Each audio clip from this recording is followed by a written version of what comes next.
오늘은 각종 커뮤니티, SNS, 그 다음에 개인 활동을 통해서 아주 저명하신 역사학자 한 분을 모시고 대화를 나눠보겠습니다. 최근에 이제 윤석열 대통령의 어떤 역사관이나 이런 것에 대해서 국민들이 상당히 힘들어하고 또 이해를 못하는 그런 부분들이 많고, 그러다 보니까 자꾸 이 대통령에 대한 그 비난 여론도 비등해지고 이러는데, 우리 그런 부분에 대해서 오늘 아주 그 저명하신 분이고 각종 견해, 우리 선생님의 견해를 가감없이 과감하게 이렇게 피력하고 계시는 전우용 역사학사님 모시고 대화 나눠보도록 하겠습니다. 반갑습니다. 네, 안녕하세요. 지금은 주로 어떻게 지내시는지? 작업하는 게 있었어요. 연구하는 것도 있고, 책 쓰는 것도 있고, 그래서 바쁘게 지내긴 합니다. 선생님한테 이제 단도직입적으로 여쭙고 싶은 게, 윤석열 대통령이 가지고 있는 최근에 이제 각종 언행이나 이런 것들을 보면은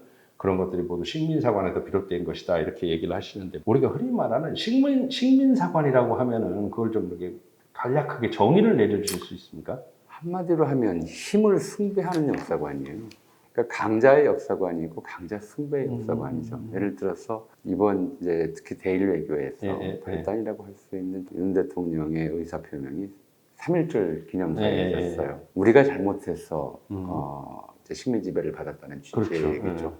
가해자인 이제 제국주의 침략자의 책임을 묻지 않고 피해자들인 우리 자신에게 책임을 묻는 우리가 준비를 못해서. 그렇죠. 힘 있는 자가 힘 없는 자들, 가난한 자들, 뭐 장애인이라든가 노동자라든가 농민이라든가 이런 사람들을 억압하는 것은 너무나 당연하고 그런 현상이 벌어지는 것은 다 약한 자들 책임이다라고 하는 논리였고요.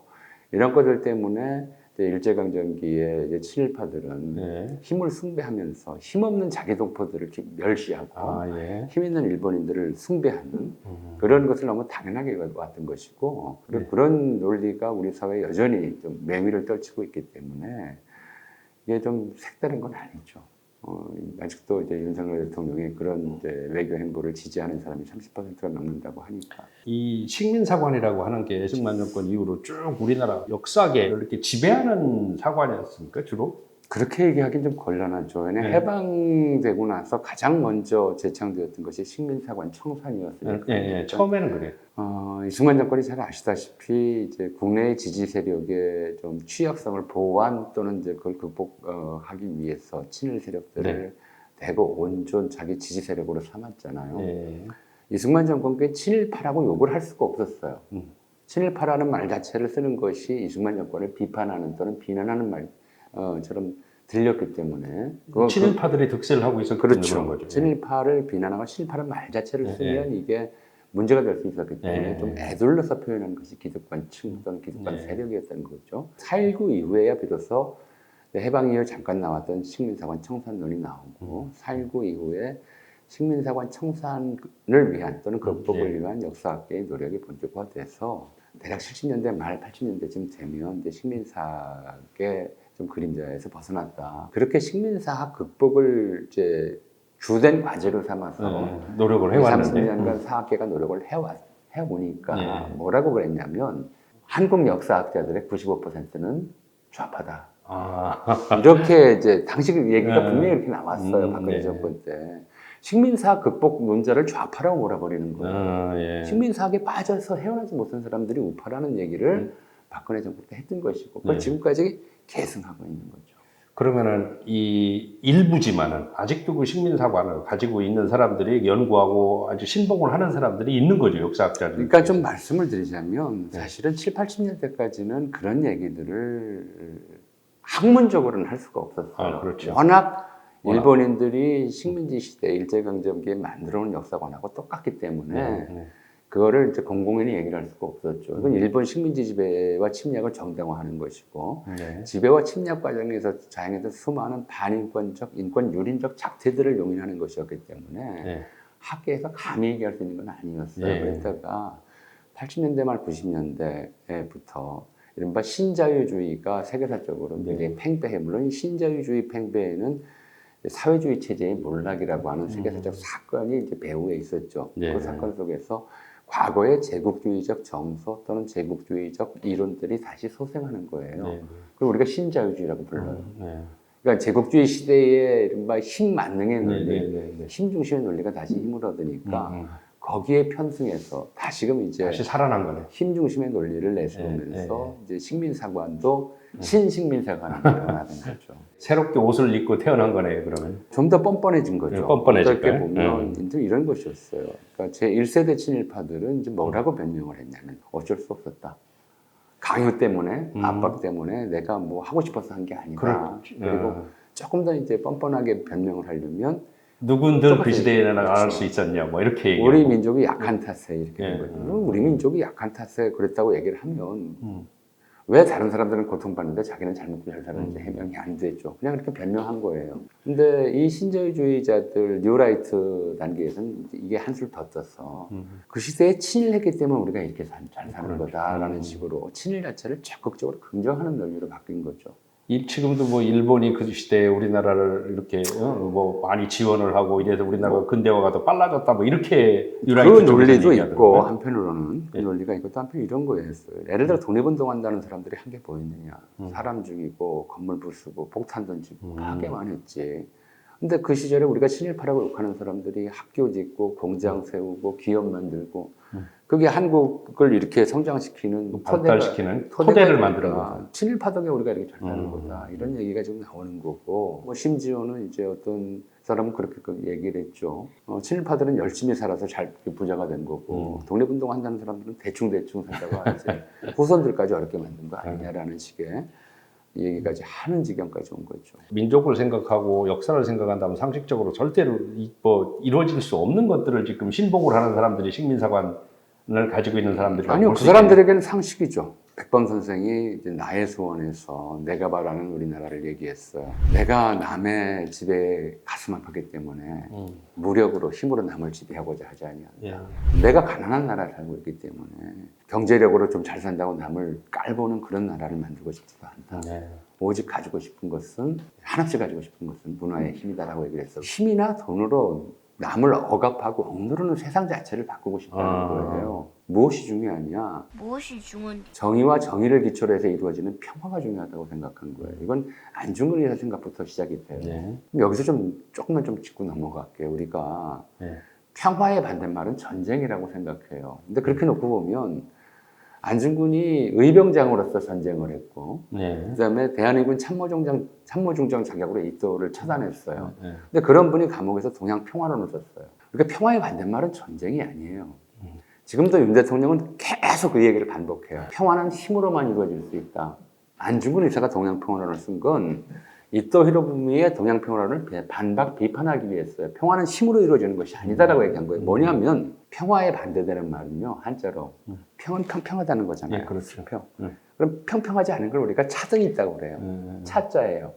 화는 서로 좋아하고 어울린다는 거예요. 좋아되지 않는 것, 두드러지는 것, 튀어나가는 걸 별이라고 그래요. 평화의 반대말은 차별이에요. 차별. 전쟁이 아니라 그리고 차별이 있는 것은 언제나 갈등이 있고 갈등이 심화되면 전쟁으로 폭발하게 돼 있어요. 그렇죠. 이 차별을 없애는 것을 정의라고 봤던 거예요. 안중근 의사는. 그 정의가 구현되어 진정한 평화가 이루어진다 라고 얘기를 하는 거죠. 이게 독립운동가들이 품었던 이상이에요. 그래서 김구 선생도 정의를 선상하지 않으면서 서로 평화롭게 지내면서도 우리가 기여할 수 있는 건 그게 문화의 힘이라고 얘기를 했던 것이죠. 이건 일관된 하나의 독립운동이 만들어낸 가치인데 한국 사회가 그 신자유주의의 세를 받으면 우리가 약소민족이라고 하는 정체성을 가졌을 때는 우리가 강대국이 아니니까 약소국이다라고 생각을 했을 때는 이런 사상에 공감하는 사람들이 많았어요. 근데 이제 90년대 지나고 2000년대 접어들면서 한국이 벌써 뭐 G20에 들어갔다, 선진국의 이론이 되었다, 뭐 강대국이다, 이제 자기 스스로 강자라고 생각하고 강자라고 생각을 하고 약자들을 멸시하고 그리고 힘으로써 다른 사람들을 억압하고 억누르고 괴롭히는 것이 마치 힘을 가진 자의 당연한 권리라고 생각하고 이런 좀 사조가 우리 사회에 팽배해 있기 때문에 윤석열 대통령의 그런 이야기들이 언론에 대대적으로 보도되고 거기에 공감하는 사람이 많아지고 있죠. 그런데 이건 정의롭지 않아요. 정의롭지 않기 때문에 평화를 실현할 수도 없어요. 힘의 논리로 지배하려고 하기 때문에. 그렇죠. 자, 그러면은 좀 구체적으로 최근에 있었던 그 윤석열 대통령의 이제 언행, 행동 뭐 이런 거를 중심으로 해가지고 이제 선생님한테 좀 여쭙겠습니다. 최근에 이제 강제동원 피해자들 배상 문제에서 우리 대법원에 일본 기업이 배상금을 지급해야 한다고 명시했는데 윤석열 정부가 한국 기업이 대납하도록 하고 뭐 대승적으로 뭐 이렇게 하겠다 뭐 했는데 이걸 어떻게 해석을 하고 어떻게 봐야 될까요? 해석의 문제가 아니죠. 법을 어긴 거죠. 아, 그건 뭐 일단 그 법을 어긴 건 분명하고요. 그렇죠. 우리 이제 대법원 판결을 어긴 거예요. 그렇죠. 판결을 어기고 일본 기업이 내야 될 것을 우리 기업에게 내게 함으로써 이제 일본 기업의 사실상의 뇌물을 바친 거죠. 제3자 뇌물이 되는 거죠. 그게 이제 법적인 문제고요. 네. 기본적으로는 사안을 보는 문제가 굉장히 천박하다. 돈만 주면 된다. 그렇죠. 네. 이제 그 뉴라이트의 생각은 그런 거예요. 심지어 강제노동이 아니다라는 얘기까지 해요. 아, 돈을 벌기 위해서 갔다. 근데 이게 말이 안 되는 것이 그렇죠. 우리 징용이라고 그래요. 일본인들도 징용공이란 말을 써요. 자, 우리가 징병제 이거 자기가 선택해서 갈 수 있어요? 강제로 하는 거죠. 강제가 징병이에요. 네, 징발 징병이죠. 그냥 뺏기는 것이고요. 그렇죠. 징용 강제 고용이란 말이에요. 이걸 자발적으로 갔다고 말하는 것 자체가 무식을 표현하는 거예요. 얼마나 무식하면 징자가 들어가는 데다가 이게 자발이라는 말을 집어넣을 수가 있겠어요. 근데 이런 무식한 그 논리인데다가 기본적으로 이 사람들의 문제 삼는 건 임금 문제가 아니었어요. 그렇죠. 그 당시 노동 과정에서 겪었던 조선인에게 겪었던 인종차별, 인권유린에 대한 이제 사과와 배상을 요구한 거란 말이에요. 책임이 어디에 있는지 돈만 그렇죠. 요구한 건 아니다. 그렇죠. 근데 제3자가 돈을 주면 그걸로 넘어간다고 차면 이 사람들의 자존감은 어떻게 되겠어요? 사람을 돈만 주면 다 해결된다고 하는 얼마나 뻔뻔한 얘기예요. 자기가 누가 잘못했으면 잘못한 사람한테 사과하게 해야죠. 사과가 먼저고 배상은 다음이에요. 근데 거꾸로 간 거죠. 사과도 배상도 없는 거죠. 다른 사람이 돈을 줬으니까 이 문제에 입 다물어라라고 하는 것은 인간성에 대한 억압이에요.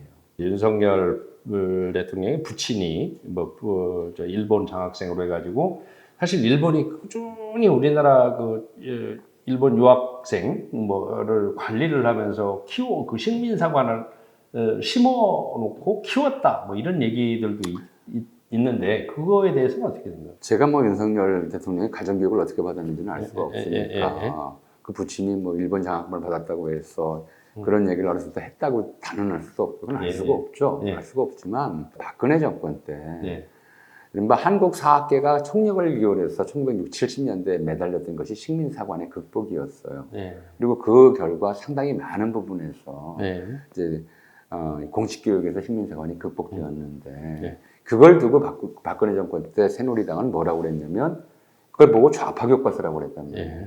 그러니까 식민사관을 견지하고 그것이 올바른 역사관이라고 강변하는 세력들이 한국의 이른바 지배 집단 또는 기득권 세력층에서는 굉장히 뿌리 깊게 남아 있었기 때문에 그건 어쨌든 개인의 가정교육의 문제가 아니라 한국에서 기득권층이라고 불리는 이제 거대 집단의 보편적 역사관이다라고 보는 것이 맞을 것 같아요. 알겠습니다.